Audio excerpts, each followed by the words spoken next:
کس کے سر سجے گا کشمیر کی حکمرانی کا تاج؟ فیصلے کی گھڑی آ گئی، شیر دھاڑے گا یا تیر چلے گا یا پھر عقاب کی ہوگی اونچی اڑان؟ فیصلہ کشمیری کریں گے۔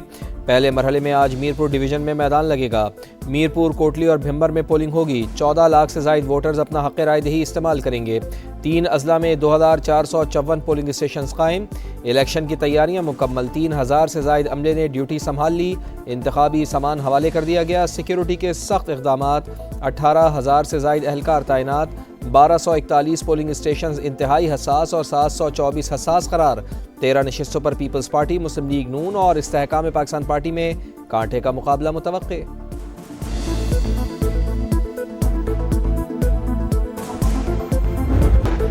دو پریزائڈنگ افسران کی جانب سے پولنگ اسٹیشن کے بجائے نجی رہائش گاہ جانے پر الیکشن کمیشن کا نوٹس، دونوں کو معطل کر کے گرفتار کر لیا گیا۔ انتخابی قوانین کے تحت کارروائی جاری۔ ریٹرننگ آفیسر نے پولنگ بیگز تحویل میں لے لیے۔ نئے پریزائڈنگ افسران تعینات۔ ووٹ دینا قومی، آئینی اور اسلامی فریضہ، ہر شہری اپنا حق رائے دہی ضرور استعمال کرے۔ چیف الیکشن کمشنر کی عوام سے الیکشن میں بھرپور شرکت کی اپیل۔ ووٹنگ کے عمل میں رکاوٹ ڈالنے والوں کے خلاف قانونی کارروائی کا انتباہ۔ چیف سیکرٹری خوشحال خان بولے، سوشل میڈیا پر انتخابات سے متعلق گمراہ کن پروپیگنڈا کرنے والوں پر کڑی نظر ہے۔ عوام انتشاری ٹولے کو مسترد کر کے جمہوری عمل پر اعتماد کا اظہار کریں۔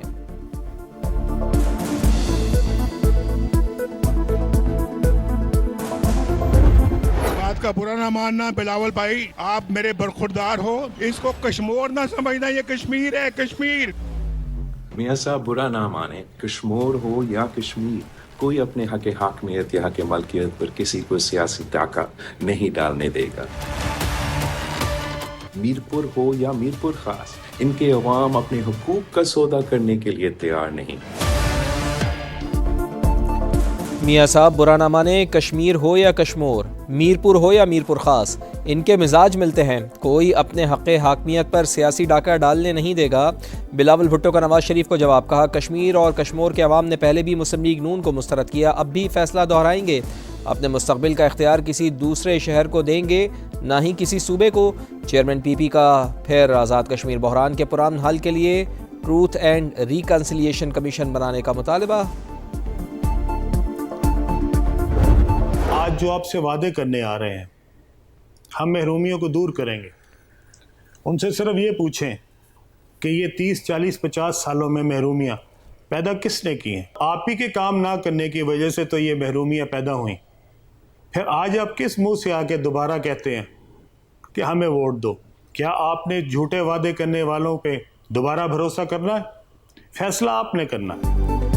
کشمیر میں آج بھی وہی جماعتیں وعدے کر رہی ہیں جو 30 سال پہلے کرتی تھیں۔ یہ جماعتیں ووٹ لیتی رہیں لیکن علاقے کی ترقی کے لیے کچھ نہیں کیا۔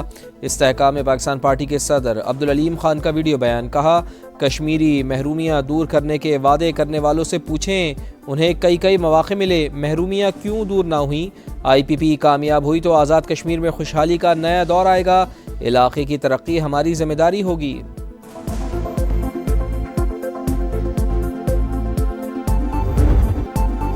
پاکستان ایک بار پھر جنگ رکوانے میں کامیاب، قطر بھی اسلام آباد کی ثالثی میں ہم نوا، ایران اور امریکہ حملے روکنے پر متفق، بات چیت کا نیا دور، جنیوا، دوحہ یا اسلام آباد میں ہونے کا امکان۔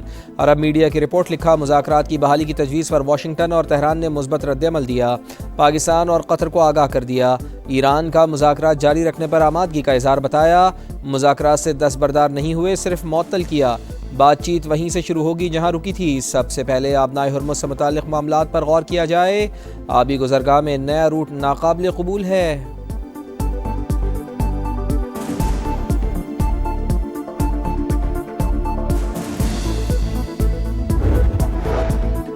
امریکہ سے بالواسطہ پیغامات کا تبادلہ جاری، پاکستان اور قطر ثالثی کا کردار ادا کر رہے ہیں، تہران کی تصدیق۔ ترجمان ایرانی وزارت خارجہ کہتے ہیں مذاکرات کے دوران ایران کی سفارتکاری 3 بار سبوتاژ ہوئی، امریکہ نے 30 روز کی مدت ختم ہونے سے پہلے حملے کیے، معاہدے کے تحت منجمد ایرانی اثاثے بھی جاری نہیں کیے گئے۔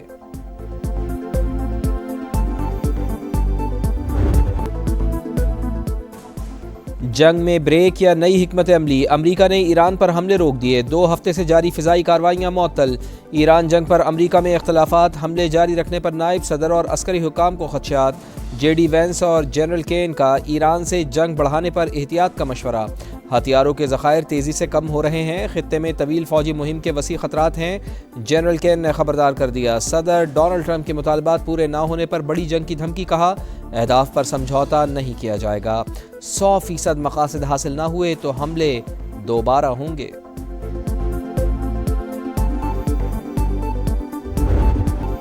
واشنگٹن اسٹریٹجک فیصلہ سازی پر تھکن کا شکار، ان کے پاس کوئی واضح حکمت عملی نہیں، امریکہ نے حملے روکے تو ہم نے بھی روک دیے، دوبارہ شروع ہوئے تو جنگ مزید پھیل جائے گی۔ ایران کا اعلان، امریکہ سے مفاہمتی یادداشت کی شقوں پر عمل کرنے کا مطالبہ، فوجی ترجمان کے مطابق امریکہ جنگ کے دوران اہداف حاصل کرنے میں ناکام رہا، ٹرمپ انتظامیہ اب نئی حکمت عملی بنانے کی کوششیں کر رہی ہے، جب تک امریکہ حملے نہیں کرے گا ہم بھی نہیں کریں گے۔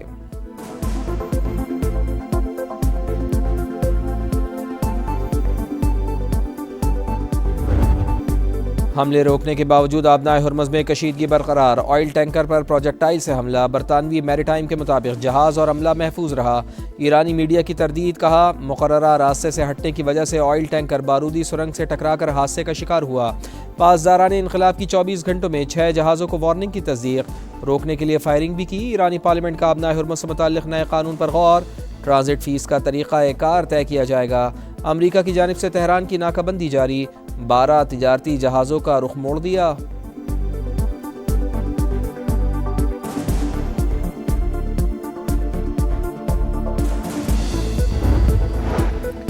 ایرانی صدر نے شہری انفراسٹرکچر پر حملے جنگی جرائم قرار دے دیے، عالمی فورم پر آواز اٹھانے کا اندیا، کہا انفراسٹرکچر پر حملوں کے ذمہ داروں کا احتساب ہونا چاہیے۔ ایرانی وزیر خارجہ کہتے ہیں صرف امریکی اڈوں کو نشانہ بنا رہے ہیں، خطے کے ممالک کو نہیں، تنازع ختم ہونے کے بعد پڑوسی ممالک کا اعتماد بحال کیا جائے گا۔ ایران کی بحیرہ کیسپیئن میں بحری جہاز پر یوکرینی حملے کی مذمت، ناظم الامور کو طلب کر کے احتجاج ریکارڈ کرایا۔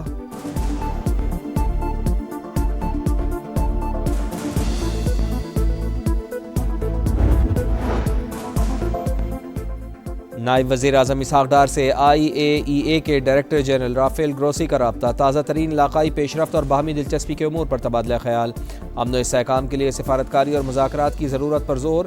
رافیل ماریانو گروسی نے UN سیکرٹری جنرل کے عہدے کے لیے اپنی نامزدگی کے متعلق بھی بتایا۔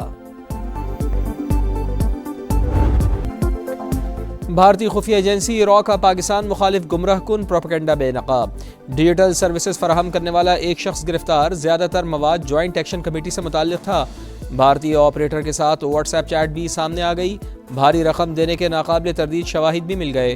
وزیر اطلاعات عطا اللہ تارڑ کہتے ہیں ایکشن کمیٹی والے کشمیر کاز سے مخلص ہیں تو پھر الیکشن کیوں نہیں لڑتے؟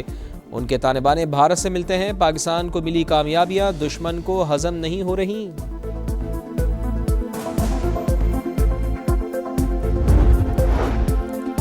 بھارتی وزیر دفاع کا بیان، اندرونی سیاسی مسائل سے توجہ ہٹانے کی کوشش، خواجہ محمد آصف نے بھارتی ہم منصب کے بے بنیاد الزامات مسترد کر دیے، واضح کیا کہ جموں و کشمیر بین الاقوامی طور پر تسلیم شدہ متنازع علاقہ ہے، بھارت سیاسی بیانیے کے ذریعے متنازع امور پر حقائق نہیں بدل سکتا، بھارتی حکومت کے بیانات خطے میں امن کے لیے نقصان دہ ہیں۔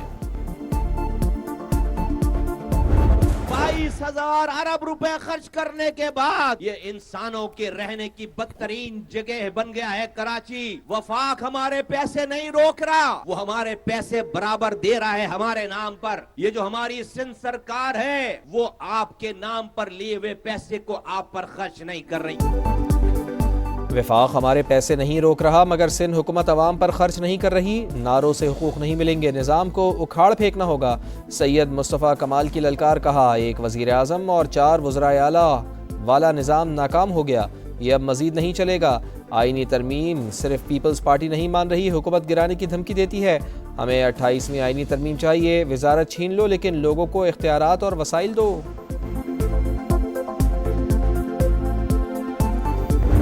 یہ عہدے مانگتے نہیں ہیں، جو عہدے کے لیے منع کرے اس کو دیا جائے، جو سازشیں کرے اس کو دیا جائے۔ سندھ حکومت کو گرائیں گے انشاءاللہ، ورنہ اور کسی کی اوقات نہیں ہے جسے گرایا جائے۔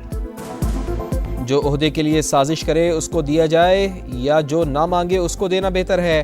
خالد مقبول صدیقی کا عہدوں کے خواہش مندوں پر طنز، کہا MQM نوازنے والی جماعت ہے، مانگ کے لینے والی نہیں، کسی کی اتنی اوقات نہیں کہ اسے گرایا جائے۔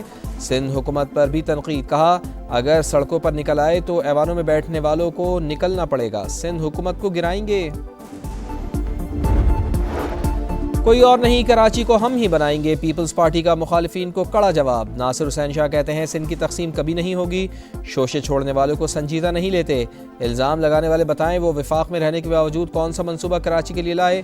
مگرمچھ کے آنسو بہانے والے پی ایس ڈی پی دیکھیں کراچی کے لیے کتنا حصہ رکھا۔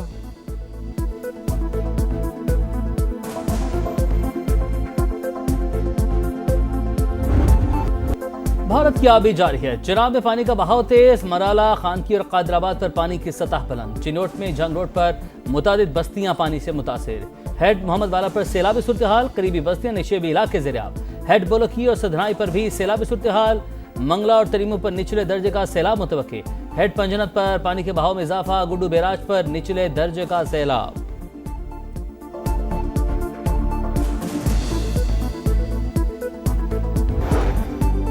کوئٹہ میں پٹیل روڈ پر دستی بم حملہ، 4 افراد زخمی، واقعے کی سی سی ٹی وی فوٹیج سامنے آ گئی، فوٹیج میں حملہ آور کو دستی بم پھینکتے ہوئے دیکھا جا سکتا ہے، دھماکے سے قریبی عمارت اور گاڑیوں کو بھی نقصان پہنچا۔ نشان حیدر کا پہلا اعزاز حاصل کرنے والے کیپٹن سرور شہید کا یوم شہادت۔ 1948 میں دشمن نے جاریت کی، دشمن کی گولیوں کے بے شمار زخم بھی کیپٹن سرور کی پیش قدمی نہ روک پائے، خاردار تارے کاٹ کر آگے بڑھتے چلے گئے، دشمن کی گولی سینے پر لگنے سے شہید ہوئے۔ بے مثال شجاعت اور لازوال قربانی کے اعتراف میں نشان حیدر پایا۔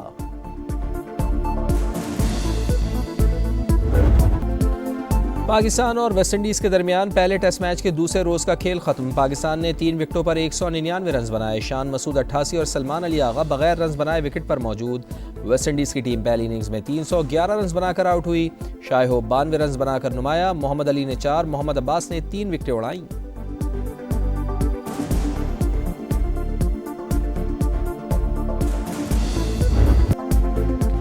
4 میچز 4 فتوحات، پاکستان کا وکٹری مارچ۔ سینٹرل ایشین والی بال چیمپئن شپ میں قومی ٹیم کی ازبکستان کو 3-0 سے شکست، پاکستان اپنا آخری پول میچ آج قازقستان کے خلاف کھیلے گا۔